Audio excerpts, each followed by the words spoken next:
आप लोग को स्वागत है मेरे चैनल पे कहानी सुनने के लिए।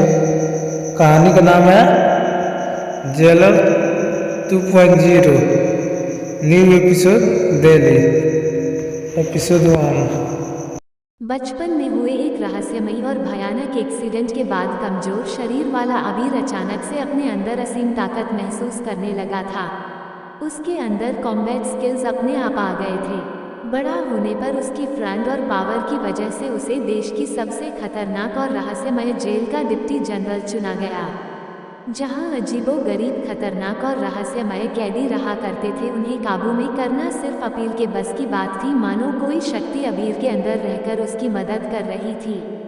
पर बचपन में हुए उस एक्सीडेंट के बाद शांत और दरार रहने वाला अमीर का स्वभाव कुछ गलत होते देख भयानक गुस्से में तब्दील हो जाता था, मानो वह अमीर नहीं कोई और है। और उसके बाद उस गुस्से में अमीर से कुछ ऐसा कांड हो जाता जो अमीर कभी न करता। अपने गुस्से पर काबू नहीं पाने के कारण अभी अपने सभी प्यार करने वाले लोगों को खो देता था, हमेशा हमेशा के लिए। और वह करे ही तो करे क्या, ये गुस्सा उसके बस में नहीं था। और आज तो वह किसी का भला करने के चक्कर में अपनी गर्लफ्रेंड और अपनी नौकरी दोनों को खो देने वाला था। अभी जल्दी चलो, किलिंग मशीन और अमीर आदमी लड़ाई हो गई है। अंधेरे में एक आदमी की हौंफती हुई आवाज सुनाई दी। उस आवाज को सुनने के बाद एक लड़की की आलस भरी आवाज आई, तुम संभालना उसे, अगर मैं गया तो बात बिगड़ जाएगी। तभी उस आदमी ने टेंशन से कहा, अरे यार, वो अगर हमसे संभलता तो तुझे क्यों बुलाते। वो किलिंग मशीन उस अमीर जादे को छोड़ेगा नहीं, उसकी हरकतों से तो लग रहा है कि उसे मार ही डालेगा। इस बात को सुनते ही अंधेरे में एक साया प्रकट हुआ। पाताल जेल, काला पानी का नाम तो बहुत लोगों ने सुना होगा, लेकिन नरक का द्वार कही जाने वाली इस जेल के बारे में बहुत ही कम लोग जानते थे। जैसा इस जेल का नाम था वैसे ही यह जगह बीती भारत और अंडमान निकोबार द्वीप समूह के बीच में एक बहुत ही छोटा सा गुमनाम आइलैंड था। उसके चारों तरफ पानी ही पानी था। पूरा आइलैंड जंगलों और खूंखार जंगली जानवरों से भरा पड़ा था। इस जेल को यहाँ बनाने के बीच भी बहुत ही गहरा कारण था, और वो था यहाँ के कैदी। इन कैदियों को रखने के लिए इससे अच्छी जगह और कोई हो ही नहीं सकती थी। पहली बात तो इस जेल की सिक्योरिटी इतनी टाइट थी कि कोई भी कैदी सपने में भी यहाँ से भाग देगा सोच नहीं सकता था। हर एक खूंखार कैदी की निगरानी के लिए स्पेशल सर्विलांस कैमरा और एक ट्रैक्टर की व्यवस्था की गई थी। ये ट्रैकर इन कैदियों को जेल में लाते वक्त भी उनकी बॉडी में इन व्यक्त कर दिए जाते थे। इसके अलावा हर कदम पर एक गाइड और सीसीटीवी लगाए गए थे। इतनी सिक्योरिटी के बाद भी अगर कोई कैदी भागने की कोशिश करता तो सबसे पहले तो वह जंगली जानवरों का निवाला बन जाता, और अगर फिर भी वो किसी तरह इन जंगली जानवरों के चंगुल से भाग जाता तो समुद्र के अंदर लगभग 2 किलोमीटर के रेडियस में फैली हुई लेजर बीम के साथ साथ हाई पावर इलेक्ट्रिसिटी वायरिंग उन्हें यहाँ से भागने नहीं देती। इतनी टाइट सिक्योरिटी किसी आम कैदी के लिए तो नहीं हो सकती थी। यहाँ पर रखे जाने वाले कैदी बहुत ही ज़्यादा खास किस्म के थे। अभी अभी जिस किलिंग मशीन की बात हो रही थी, यह उसका असली नाम नहीं था। उसका असली नाम तो शायद दुनिया में कोई नहीं जानता था, लेकिन ऐसा नाम उसे उसके खास चाहने वालों ने दिया था। ये 8 फुट का आदमी बिल्कुल राक्षस था। इस अकेले आदमी ने एक बार यूएस की पूरी इंटेलिजेंस को चकमा देकर यूएस प्राइम मिनिस्टर का कत्ल कर दिया था, और वो भी दिन दहाड़ी। इंडियन इंटेलिजेंस ने इसे बड़ी मुश्किलों से पकड़ा था। दूसरा नंबर था उस आदमी का जिसे कुछ देर पहले अमीर जादे के नाम से पुकार रहे थे। ये आदमी पड़ोसी देश का खुफिया जासूस था, जिसने भारत में आकर यहाँ की नागरिकता हासिल कर ली थी और फिर भारत की जड़ें खोखली करने में लग गया। इसके पास पैसे की कमी नहीं थी। इस पैसे का इस्तेमाल ये आतंकवादी हमले, ड्रग्स, आर्म्स, थ्रिलिंग और भी न जाएं ऐसी कितनी गांवों के लिए करता था। ये तो बस 2 लोग उनकी तारीफ थी, आगे के लोगों की तारीफ तो बाकी भी। इनके अलावा भी बहुत सारे खूंखार कैदी, गोल्ड प्लेटेड मद्रास साइको बादशाह यहाँ पर बंद किए गए थे, यानी ऐसे सभी लोग जो भारत के साथ बाद पूरे विश्व के लिए खतरा बन सकते थे। उन्हें चुन चुन कर इस जगह इकट्ठा किया गया था। जेल की कैंटीन में एक 8 फुट लंबा चौड़ा राक्षस जैसा आदमी एक मरियल सा दिखने वाले आदमी को उठा उठाकर फेंक रहा था। पूरी कैंटीन की टेबल्स इधर उधर गिरी हुई थी। पूरे फर्श पर खान बिखरा हुआ था। मरियल से दिखने वाले आदमी के होठों के पास से बुरी तरह से खून बह रहा था। बाकी के कैदी दीवार के सहारे कुर्सी लगाकर इस लड़ाई का आनंद ले रहे थे और किलिंग मशीन को और ज्यादा उकसा रहे थे।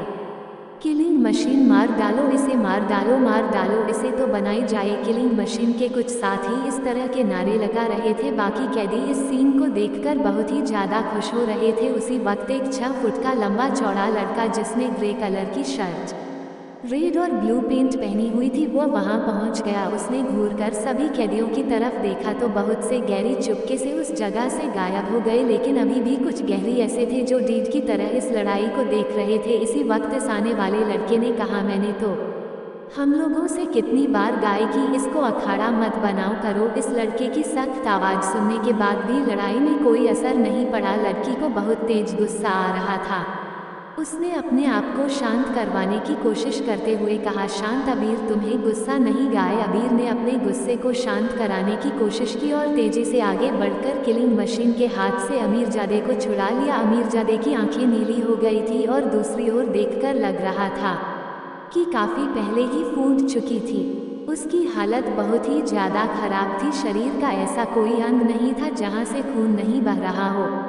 सीलिंग मशीन ने जैसे ही अपने शिकार को अपने हाथ से निकलता देखा तो उसने अमीर की तरफ घूरकर देखते हुए कहा, लड़के, तुझे बीच में आने के लिए जिसने कहा जान की सलामती जाता है तो इसे मेरे हवाले कर दे। इतना कहकर वह आगे बढ़ा और उसने फिर से एक और मुक्का अमीर के मुंह पर जोर दिया।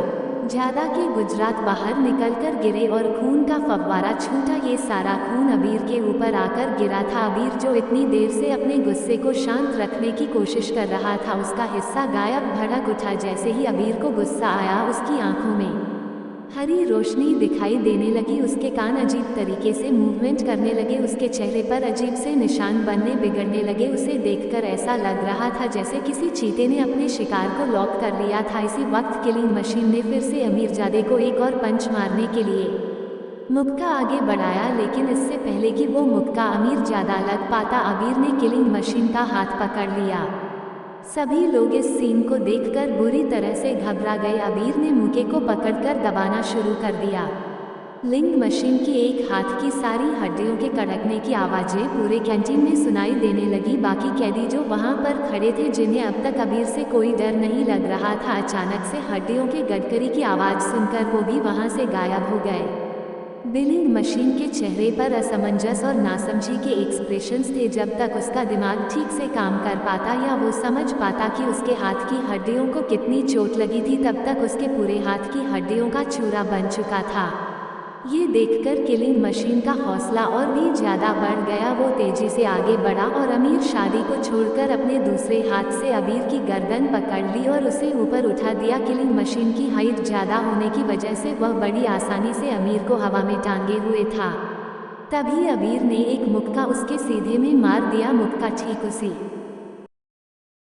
जगह जाकर लगा जहां पर किसी भी इंसान का दिल होता है। उसी वक्त अचानक से हड्डियों के टूटने की आवाज़ आई और एक धमाके के साथ खून की बूंदें चारों तरफ बिखर गई। जैसे ही अबीर ने अपना हाथ पीछे लिया, हाथ के साथ साथ किलिंग मशीन का दिल भी उसके सीने से बाहर आकर गिरा और धारा से लगा। ये सब बहुत भयानक और दिल दहला देने वाला था। किलिंग मशीन के हाथ से अमीर छूट गया और किलिंग मशीन जमीन पर जाकर गिरा। अबीर को दूसरा कमाने की जरूरत नहीं पड़ी थी। इस एक मुक्के ने किलिंग मशीन की पसलियों को तोड़ डाला था और सीधा जाकर गेमिंग मशीन के दिल पर लगा था। मुक्का लगने की वजह से दिलजीत में फट गया और पूरा खून अबीर के ऊपर आ गया। अबीर का दिमाग गुस्से से की वजह से बहुत गर्म था, लेकिन जैसे ही उसके ऊपर खून के छींटे गिरे, अबीर को अचानक एहसास हुआ कि उसके हाथ से क्या हो गया था। अबीर धर्म से नीचे जमीन पर बैठ गया। इधर अमीरजादे इस हरकत से बुरी तरह से घबरा गया था। वह कैंटीन की एक उल्टी बड़ी टेबल के होने में नीचे छुपकर बैठ गया और बीज ने अपने हाथों को देखा और फिर किलिंग मशीन के चित्रे बड़े हुए दिल को देखा जो अभी भी रह रहकर धड़क रहा था। अबीर को इस बात का इतना ज़्यादा गिल्ट हुआ कि उसने अपना हाथ जमीन पर जोर से मार दिया। हाथ मारते इस जमीन पर एक बड़ा सा गड्ढा हो गया। अबीर ने अपने हाथों को देखते हुए कहा, तो मैं चाहकर भी अबीर तुम्हारे हाथों ने